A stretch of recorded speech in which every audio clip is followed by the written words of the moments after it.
चुनाव में Congress party SVEEP करने जा रही है, स्वीप करने जा रही है, आंधी आ रही है। हरियाणा एक साथ लड़ेगा, सबकी सरकार बनेगी, खुशी से बनेगी। चुनाव में कांग्रेस पार्टी स्वीप करने जा रही है, स्वीप करने जा रही है, आंधी आ रही है। राहुल गांधी आज हरियाणा में पहुंचे। राहुल गांधी की हरियाणा में आज पहली रैली थी। हरियाणा में चुनाव प्रचार का राहुल गांधी ने आगाज किया और राहुल गांधी ने हरियाणा में पहुंचते ही सीधे कह दिया कि कांग्रेस की आंधी चल रही है, कांग्रेस क्लीन स्वीप करेगी, यानी सुपड़ा साफ कर देगी। और सबसे बड़ी बात वो ये कि राहुल गांधी की रैली में आज एक ही मंच पर हरियाणा कांग्रेस के अध्यक्ष उदयभान नजर आए, हरियाणा के पूर्व मुख्यमंत्री भूपेंद्र सिंह हुड्डा और हरियाणा में जिनकी चुप्पी को लेकर के मीडिया में तमाम तरह की बातें चलाई जा रही थी, कुमारी सैलजा भी इसी मंच पर नजर आई। इन तीनों नेताओं का एक साथ मंच पर आना, खास तौर पर हुड्डा और कुमारी सैलजा का मंच पर आना, कहीं ना कहीं उन तमाम लोगों के ऊपर एक करारा तमाचा पड़ा जो लगातार कांग्रेस के अंदर बगावत की खबरें चला रहे थे। राहुल ने कहा यहां पहुंचने के बाद कि हम क्लीन स्वीप करेंगे, सबकी सरकार बनेगी, और यहीं से मैसेज साफ तौर पर चला गया।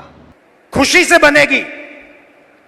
चुनाव में कांग्रेस पार्टी स्वीप करने जा रही है, स्वीप करने जा रही है, आंधी आ रही है, और हम सबकी सरकार बनाएंगे। किसी एक की सरकार नहीं होगी, पूरे हरियाणा की सरकार होगी। राहुल का यह बयान कि सबकी सरकार बनेगी, कांग्रेस क्लीन स्वीप करेगी, अपने आप में बहुत कुछ दर्शाता है। मंच पर आज देखिए कि कुमारी सैलजा ने क्या कुछ कहा, फिर उसके बाद में राहुल के बयान की विस्तार से चर्चा करेंगे। कुमारी सैलजा मंच पर खड़े होकर के कह रही है कि हमारे यहाँ के स्थानीय प्रत्याशी को भी जिताइए और सभी उम्मीदवारों को जिताइए। यानी कुमारी सैलजा ने अपनी तरफ से जितनी खबरें उनको लेकर के बनाई जा रही थी उन सब को धता बता दिया। यहाँ पर इतना बड़ा, इतना भारी जन सैलाब, मेरे सभी बहुत ही सम्मानित बुजुर्गों, मेरी बहुत ही प्यारी प्यारी बहनों और नौजवान साथियों, ज्यादा समय नहीं लूंगी। पहले भी आपके बीच में आए हैं, थोड़े दिन पहले ही गोगी जी के नामांकन पर जब आए तो आप लोगों का उस दिन उत्साह और जन समूह ये साबित उस दिन आपने कर दिया था कि यहाँ पर एक तरफा भाई गोगी जी की जीत होने वाली। साथियों, मैं सबसे पहले हमारे आदरणीय नेता राहुल गांधी जी का स्वागत करती हूँ, इनका धन्यवाद करती हूँ जो आज इन्होंने देश में कांग्रेस पार्टी का परचम इतना ऊंचा लहरा दिया है। जो बोलते हैं ना कि बार हैज बीन रेज्ड, इतना ऊंचा कर दिया है कि आज इनके सामने कोई और नेता सामने टिक नहीं पा रहा है। और उसकी मिसाल आपने लोकसभा में देखी कि जब राहुल गांधी जी खड़े हुए बोलने के लिए, आपकी आवाज को उठाने के लिए, तो माननीय प्रधानमंत्री जी नरेंद्र मोदी जी न जाने 10 बार खड़े होकर इनके बीच में बोलने का प्रयास कर रहे थे। और जब खुद नरेंद्र मोदी जी बोलने लगे तो मेरे को लगता है 10 बार नहीं 20 बार शायद पानी पीना पड़ा होगा बीच में। कुछ कहने को नहीं है, बोलती बंद हो गई है। साथियों, आज समय आ गया है। हरियाणा से राहुल गांधी जी के दौरे का आज यहाँ असम से आगाज हुआ है। इनका दिल की गहराइयों से मैं स्वागत करती हूँ और मैं अपील करती हूँ, हरियाणा में जो 10 साल का कुशासन भारतीय जनता पार्टी द्वारा थोपा गया, धोखे से राज किया गया आपके ऊपर, आज समय आ गया है उसका बदला चुकाने का। मेरा किसान, मेरा मजदूर, मेरा गरीब भाई, 36 बिरादरी, चाहे वो छोटा दुकानदार हो, सभी लोग आज आप इस इंतजार में हैं और ये इंतजार की घड़ियां खत्म हो रही हैं। 5 तारीख को चुनाव हो रहा है। आप सभी से अपील है कि आपने यही उत्साह उस दिन दिखाना है और हरियाणा में कांग्रेस पार्टी की सरकार लानी है। और यहाँ से भाई शमशेर गोगी जी को आपने भारी बहुमत रिकॉर्ड मतों से जिताना है और हमारे सभी प्रत्याशियों को जिताना है। आपका बहुत बहुत धन्यवाद। इसके बाद में मंच पर भूपेंद्र सिंह हुड्डा नजर आए और भूपेंद्र सिंह हुड्डा ने कह दिया कि राहुल गांधी जब आपकी यात्रा इस सड़क से निकली थी, इस जीटी रोड से निकली थी, उसके बाद में भारत जोड़ो यात्रा और हाथ जोड़ो यात्रा, उसने हरियाणा के अंदर बहुत कुछ बदल दिया। और आप देखिए कि भूपेंद्र सिंह हुड्डा वो भी हरियाणा में राहुल गांधी का धन्यवाद कर रहे हैं। देखिए राहुल जी, जब से आपने भारत जोड़ो यात्रा इस जीटी रोड से गई थी और हरियाणा में सब जगह गई थी, एक नया जोश यहाँ के कार्यकर्ताओं में आपने भरा है। और स्वयं आप देख रहे हैं कि लोग आज केवल हरियाणा में चुनाव हो रहे हैं, केवल कांग्रेस की ओर देख रहे हैं। क्योंकि कांग्रेस 10 साल कांग्रेस की सरकार थी, 10 साल इनकी सरकार थी, लोगों ने तौल के देख लिया। इस सरकार ने हरियाणा को पछाड़ने का काम किया है, बातें बड़ी बड़ी करते हैं। कल प्रधानमंत्री जी भी आए थे गुआना में, कहा कि हरियाणा सरकार 24 फसलों का एमएसपी दे रही है। अरे 24 तो फसल ही नहीं होती हरियाणा में। जिन फसल कभी हुई नहीं हरियाणा में, उनकी भी गिरावट कर रहे हैं। तो ऐसी बात है, सिर्फ घोषणा कर रहे हैं, करते नहीं। एमएसपी की बात करते हैं। एमएसपी आज धान मंडियों में भरा पड़ा है और किसान मजबूरन 300, 400, 500 रुपए क्विंटल तक कम धान बेचने का काम कर रहा है। कहाँ गई इनकी एमएसपी गारंटी? एमएसपी गारंटी तो राहुल जी रायपुर सेशन में आपने कहा था कि कांग्रेस की सरकार आएगी तो किसान को एमएसपी गारंटी देगी और C2 स्वामीनाथन फार्मूले पर उसका मूल्य तय होगा। लेकिन यहाँ बातें कुछ हैं, करनी कुछ है। इसी प्रकार से गरीब आदमी के लिए जो कांग्रेस कार्यकाल में सोनिया गांधी जी ने उद्घाटन किया था, 100 गज के 4 लाख पड़ोस दिए थे और 3 लाख अंकित कर दिए थे। लेकिन इस सरकार ने आते ही उसको स्कीम को रद्द कर दिया। इस प्रकार से आज हर वर्ग इस मौजूदा सरकार से विमुख है, चाहे किसान हो, मजदूर हो, व्यापारी हो, कर्मचारी हो, शहरी हो, ग्रामीण हो। आज सिर्फ कांग्रेस की ओर और आपके नेतृत्व देख रहा है। मैं आभारी हूं आपका राहुल जी, जिस मजबूती से आप किसान के स्वामीनाथन C2 की फार्मूले की आवाज उठा रहे हो। और मैं समझता हूं जिस तरह हरियाणा के और पंजाब के लोगों ने इस सरकार को 3 काले कानून वापस लेने को मजबूर किया था, इसी प्रकार से जो आपके साथ हम लग के आप जो आवाज उठा रहे हो, C2 स्वामीनाथन फार्मूले पर एमएसपी देने का काम करेंगे, हम मजबूर करेंगे सरकार को।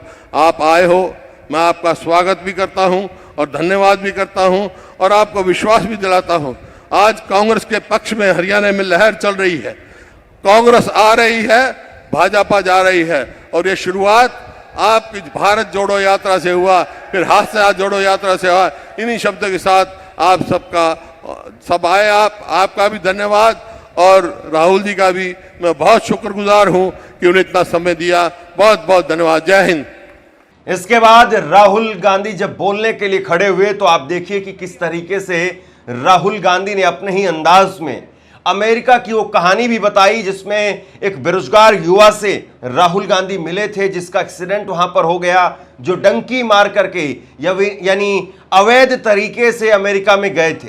उससे उन्होंने अपने भाषण की शुरुआत की, हरियाणा में बेरोजगारी का जिक्र किया और उसके बाद में सीधे तौर पर कह दिया कि मैं नरेंद्र मोदी जैसा नहीं हूं जो आपसे झूठे वादे करूंगा, जो दुगनी आय के वादे करते हैं और फिर काले कानून ले आते हैं।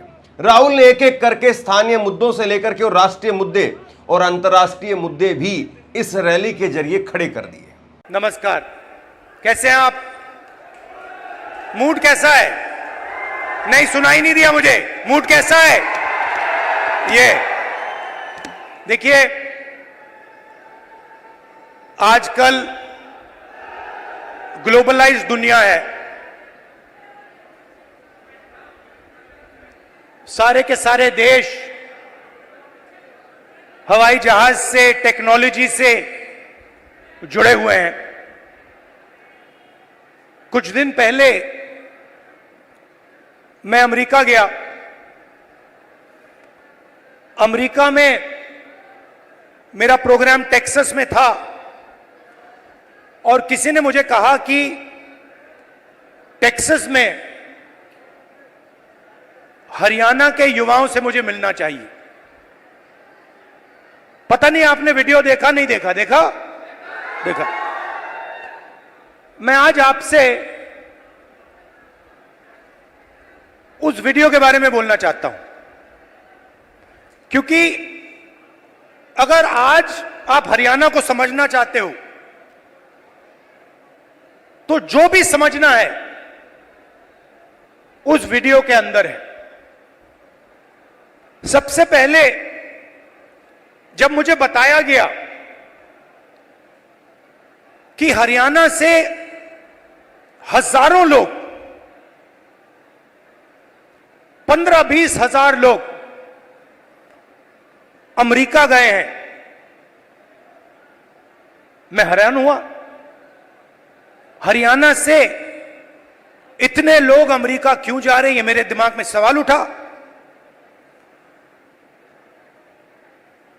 और फिर मैं डैलस में आपके भाइयों से एक छोटे से घर में जाके मिला। मैं आपको बताना चाहता हूं, आपके भाई डैलस में एक कमरे में 15-20 लोग सोते हैं। मैंने उनसे पूछा, आप अमेरिका कैसे आए? देशों की लिस्ट दे दी। पहले हम यहां गए, टर्की गए, कजाकिस्तान गए, कजाकिस्तान से साउथ अमेरिका गए, साउथ अमेरिका से एक के बाद एक, एक के बाद एक, एक के बाद एक हम दूसरे देशों से निकले और फिर हम पैनामा के जंगलों से निकलकर अमेरिका में जाए। अमेरिका में हमें रोका गया, पकड़ा गया और अब हम अमेरिका में हैं। रास्ते की कहानी बताई राहुल जी। रास्ते पे माफिया के लोगों ने एक बार नहीं अनेक बार हम सबको लूटा। हम समुद्र में से निकले, जंगलों में से निकले, पहाड़ों में से निकले। हमारे भाइयों को मरते हुए हमने देखा है, जंगल में मरते हुए देखा है, गिरकर मरते हुए देखा है, अपनी आंखों से देखा है। फिर मैंने सवाल पूछा, मैंने कहा कि भैया ये जो आपने सफर किया है, आप अमीर लोग तो नहीं हो, इस सफर के लिए, प्लेन टिकट के लिए, नाव के लिए, गाड़ी के लिए आपने कितना पैसा दिया? अमेरिका में घुसने के लिए आपने कितना पैसा दिया? राहुल जी, कम से कम 35 लाख रुपए अमेरिका में जाने के लगते हैं। फिर मैंने सवाल पूछा, भाई एक बात बताओ, आप 35 लाख रुपए ब्याज लिए हो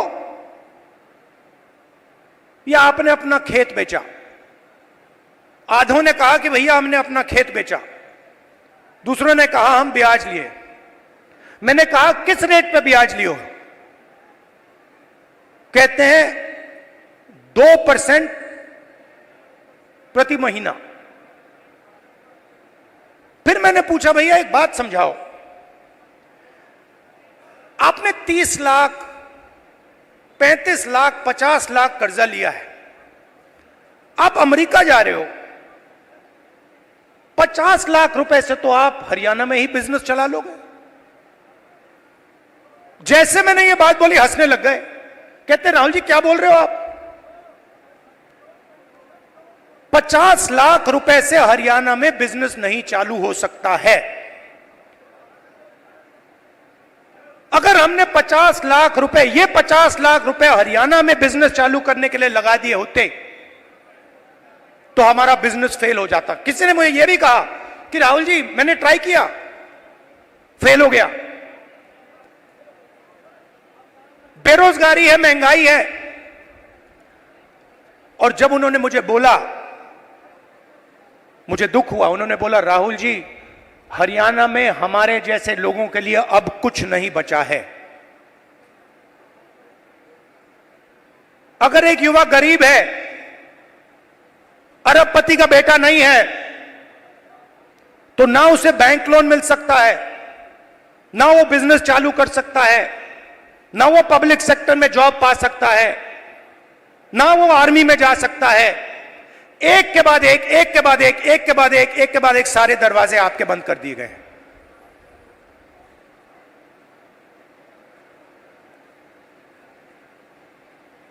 मैं जब उस घर से निकला, मैं सोच रहा था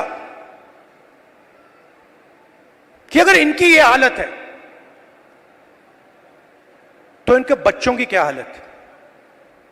ये तो यहां है, कोई ट्रक चला रहा है, कोई जॉब कर रहा है, पैसा कमा रहे हैं। मेरे माइंड में आया कि इनके बच्चे क्या कर रहे हैं, इनकी फैमिली क्या कर रही है। कमरे में मैंने बात उठाई थी। मैंने कहा कि आप फैमिली से मिलते हो? नहीं राहुल जी, हम 10 साल के लिए अपने बच्चों से नहीं मिल पाएंगे, अपने परिवार से नहीं मिल पाएंगे। हमारे माता पिता मर जाएंगे मगर हम वापस नहीं जा पाएंगे।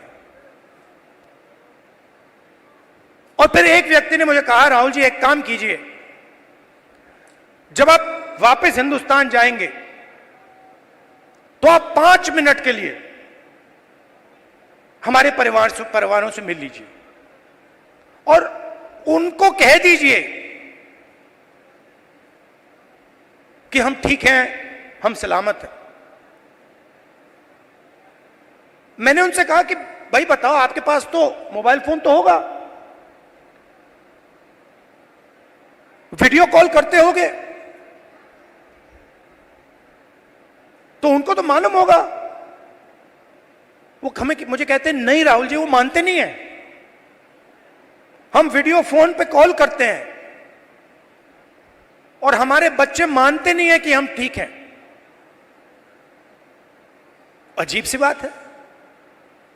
फिर मैं करनाल गया सुबह 4 बजे, कि मैं चाहता था कि मीडिया वाले ना पकड़ लें, मुझे तंग करते हैं। मैंने इनको मित्रों कहा, मतलब ये हैं अदानी के मित्र, अंबानी के मित्र। तो मैं गया 4 बजे सुबह, वहां बैठ गए, बातचीत शुरू। एक मेंबर परिवार का यूएस में वीडियो कॉल चल रहा है, 6-7 लोग उस साइड डैलस में बैठे हैं, 20-25 लोग परिवार यहां बैठे हैं। मैं सोच रहा हूं ये हो क्या रहा है। और फिर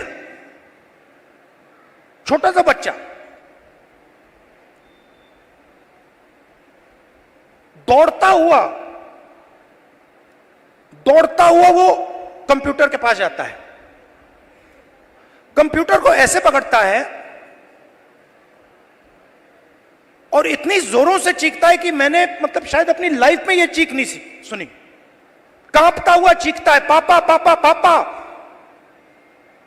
वापस आओ। और पिता कुछ नहीं कह पाता है।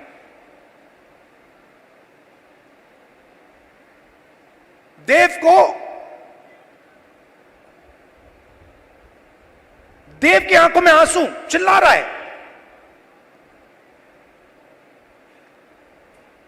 और पिता हजारों किलोमीटर दूर मुस्कुराने की कोशिश कर रहा है, नहीं मैं ठीक हूं। किसी ने कहा बच्चा इमोशनल हो गया। मैंने माइंड में सोचा कि इमोशनल हो गया, इसके हर रोज सीने में छुरे लग रहे हैं। इमोशनल शब्द का क्या मतलब है? वो अपने पिता को 10 साल के लिए नहीं देखेगा, छू नहीं पाएगा, गले नहीं लग पाएगा। क्यों? क्योंकि हरियाणा की सरकार ने हरियाणा को नष्ट कर दिया है, खत्म कर दिया है। वो देव की चीखें नहीं थी, वो हरियाणा के हर युवा के चीखें हैं। और जब वो बोल रहा था, मैं सोच रहा था कि इलेक्शन सब कुछ ठीक है, मगर हरियाणा में जो लाखों बच्चे इस प्रकार से रो रहे हैं, चीख रहे हैं,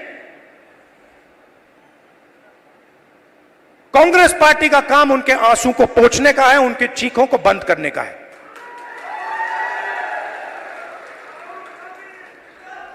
अब देव रो क्यों रहा है, यह मैं आज आपको समझाना चाहता हूं। नरेंद्र मोदी जी ने, हरियाणा की सरकार ने सिस्टमैटिकली इस देश का जो रोजगार का सिस्टम है उसको खत्म किया है। वो जो युवा अमेरिका गए हैं, छोटे से घर में 20-25 एक कमरे में रह रहे हैं। एक वहां पे था जिसको एक्सीडेंट हो गया, चल नहीं पा रहा है। उसकी मां मुझे कहती है, राहुल जी मैं तो बेटे से मिलना चाहती हूं। मैं कहना नहीं चाहता था, कैसे मिलोगी? वो 10 साल के लिए वापस नहीं आ सकता। तो बच्चे चिल्ला रहे हैं, माताएं चिल्ला रही हैं, पूरा परिवार चिल्ला रहा है। क्यों? क्योंकि हरियाणा में रोजगार नहीं। नरेंद्र मोदी क्या करते हैं? काले कानून लाते हैं। जो है आपके पास, जो आप पूरे देश को देते हो, वो भी छीनने की कोशिश कर रहे हैं। कल मैं जम्मू कश्मीर गया, वहां पे कंप्लेंट आ रही है, भैया हमारा सेब का पूरा बिजनेस ठप हो गया, अदानी जी को दे दिया है। हिमाचल में सेब का बिजनेस अदानी को जाता है, यहां पे आपको सही दाम नहीं मिलता है, स्टोरेज कंटेनर उनके। सारी की सारी प्लानिंग 10-15 लोगों के लिए होती है। हरियाणा के किसानों का कर्जा माफ नहीं होगा, आपको सही एमएसपी नहीं मिलेगी, मगर 25 अरबपतियों का 16 लाख करोड़ रुपया कर्जा माफ होगा। और आप देखते रहोगे कि भैया हो क्या रहा है।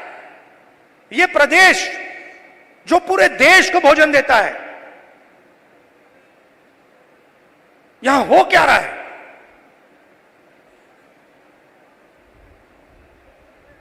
हरियाणा में ड्रग प्रॉब्लम है। उन्होंने मुझे बताया कि राहुल जी हरियाणा में ड्रग प्रॉब्लम बढ़ती जा रही है। गुजरात में अदानी के पोर्ट में हजारों किलो ड्रग्स पाया जाता है। आपने देखा 3000 किलो हेरोइन उनके पोर्ट में पाया जाता है। किसी को सजा हुई? मीडिया में लिखा एक शब्द नहीं। एयरपोर्ट उनको चले जाते हैं, पोर्ट्स उनको चले जाते हैं। मोबाइल फोन चलाओ, जेब से पैसा उनको जाता है। सड़कों पे चलो, जेब से पैसा उनको जाता है। हवाई जहाज में जाओ, खरीदो, सारा का सारा उनके हाथ में। आपके लिए क्या? गलत जीएसटी, नोटबंदी। क्यों? क्योंकि छोटे व्यापारियों को, स्मॉल मीडियम साइज बिजनेसेस की हत्या करनी है, खत्म करना है। क्यों? क्योंकि 10-15 लोग चाइना का माल हिंदुस्तान में बेचना चाहते हैं, बनाना नहीं चाहते। जो आप काम करते हो, जो छोटे बिजनेस वाले करते हैं, हाथ से बनाते हैं, वो नहीं करना चाहते। जो हिंदुस्तान में बनाता है उसको खत्म करना चाहते हैं, और चाइना का माल हिंदुस्तान में बेचना चाहते हैं। लिस्ट निकालिए कंपनियों की, चाइनीज कंपनियों की लिस्ट निकालिए और देखिए उनका हिंदुस्तान में पार्टनर कौन है। चाइना के युवा को फायदा मिल रहा है, चाइना की सरकार को फायदा मिल रहा है, अरबपतियों को यहां फायदा मिल रहा है, नरेंद्र मोदी जी की मार्केटिंग हो रही है और देव चिल्ला रहा है, चीख रहा है, मेरे पापा को वापस लाओ, मुझे अपने पापा चाहिए। मैं सोच रहा था जब मैं घर जाऊंगा मैं देव के लिए थोड़े खिलौने भेजूंगा। फिर मैंने सोचा क्या मतलब, खिलौने से क्या होगा, फुटबॉल से क्या होगा, क्रिकेट बैट से क्या होगा, वो तो अपना पापा चाहता है। तो ये हरियाणा की हालत है और ये हम बदलना चाहते हैं।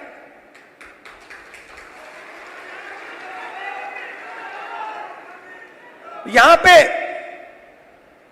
स्टेज पे पुनिया जी बैठे हैं, कहां है ये और इनके जैसे लोग गोल्ड मेडल पाते हैं। मैं इनके जिम में गया, ये 24 घंटा लगे रहते हैं,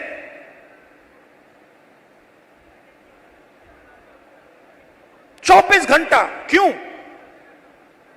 गोल्ड मेडल चाहिए। क्यों? हरियाणा का नाम रोशन करना, हिंदुस्तान का नाम रोशन करना। पूरी दुनिया में हम चाहते हैं कि हरियाणा का नाम जाए, हिंदुस्तान का नाम जाए।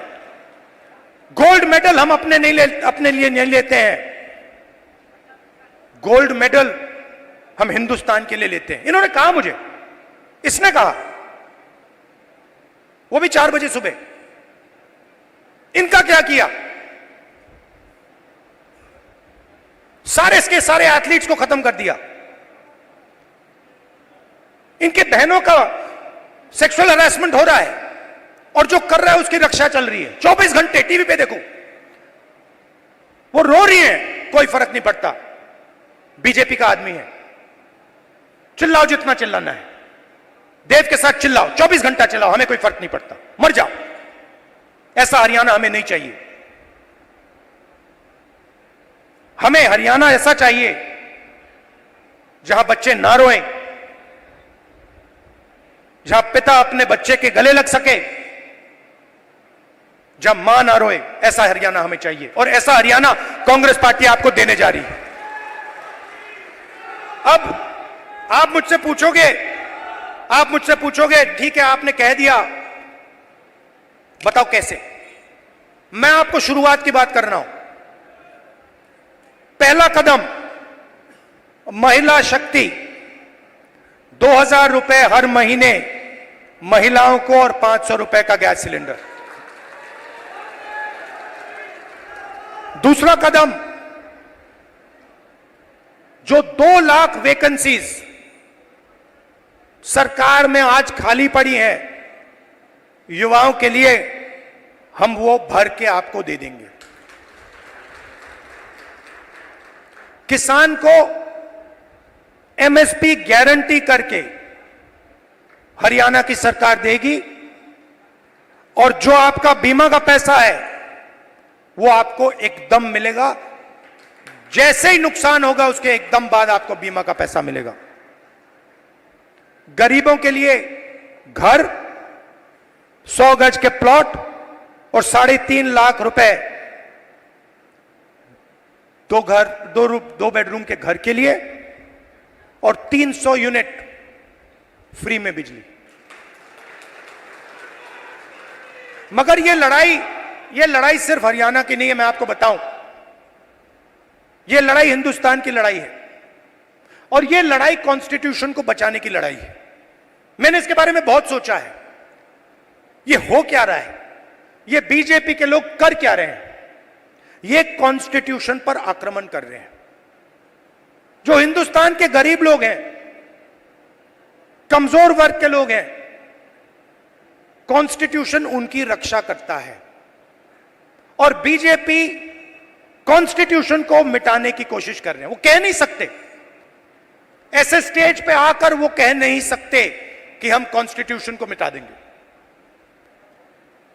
मगर वो करते हैं। सारी की सारी संस्थाओं को आरएसएस के लोगों के हवाले कर दी है। पूरा कंट्रोल नागपुर का है। उसमें हिंदुस्तान के 90% लोगों के लिए कोई जगह नहीं है। आप देख लीजिए, आप लिस्ट निकालिए, जिन जिन लोगों को आरएसएस ने हिंदुस्तान की संस्थाओं में डाला है, लिस्ट निकालिए। चाहते हो मैं दे दूंगा आपको। उसमें ना आपको एक ओबीसी मिलेगा, ना आपको एक दलित मिलेगा, ना आपको आदिवासी मिलेगा।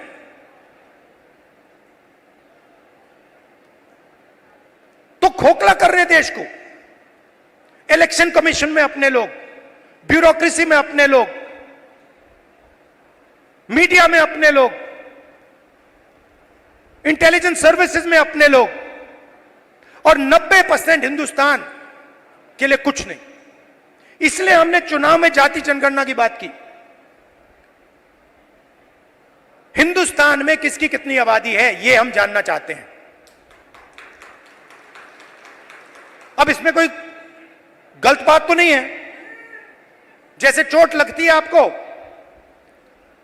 पैर में चोट लगती है, डॉक्टर कहता है भैया एक्सरे कराओ, चेक कराओ। हम सिर्फ यह कह रहे हैं कि भैया चेक कराओ। इस देश में दलित कितने हैं, आदिवासी कितने हैं, पिछड़े कितने हैं, गरीब जनरल कास्ट के कितने लोग हैं, यह पता लगाओ।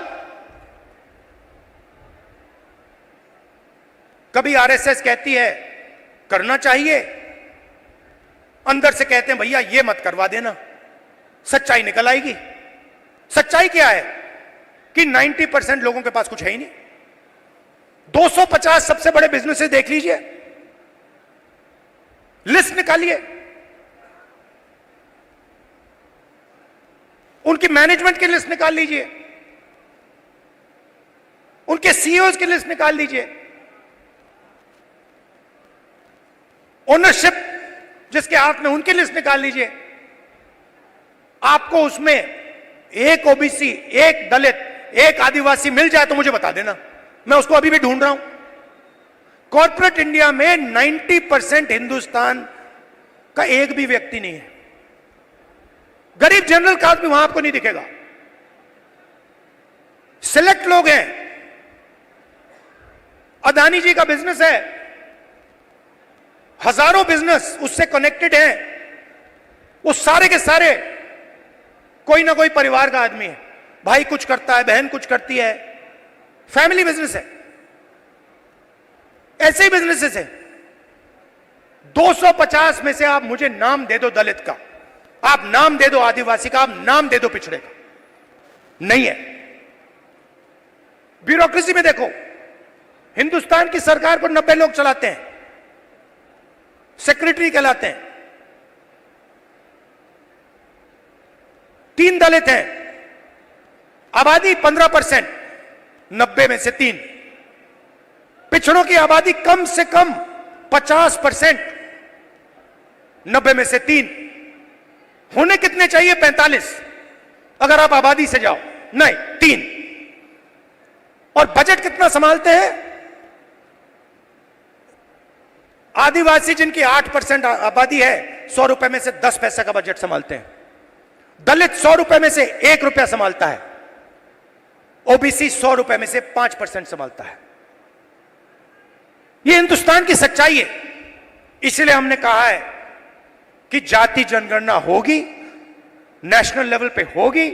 और मैंने कहा है मोदी जी के सामने पार्लियामेंट हाउस में, आप करो ना करो, मैं इसको इसी हाउस में पास करवाऊंगा, आपके मुंह के सामने करवाऊंगा। तो ये हरियाणा की रियलिटी है। और ये क्या करते हैं? बांटने का काम करते हैं। मीडिया वाले 24 घंटे लगे रहते हैं। एक जात को दूसरी जात से लड़ा दो, एक धर्म को दूसरे धर्म से लड़ा दो, और पूरा का पूरा फायदा अदानी को पहुंचा दो।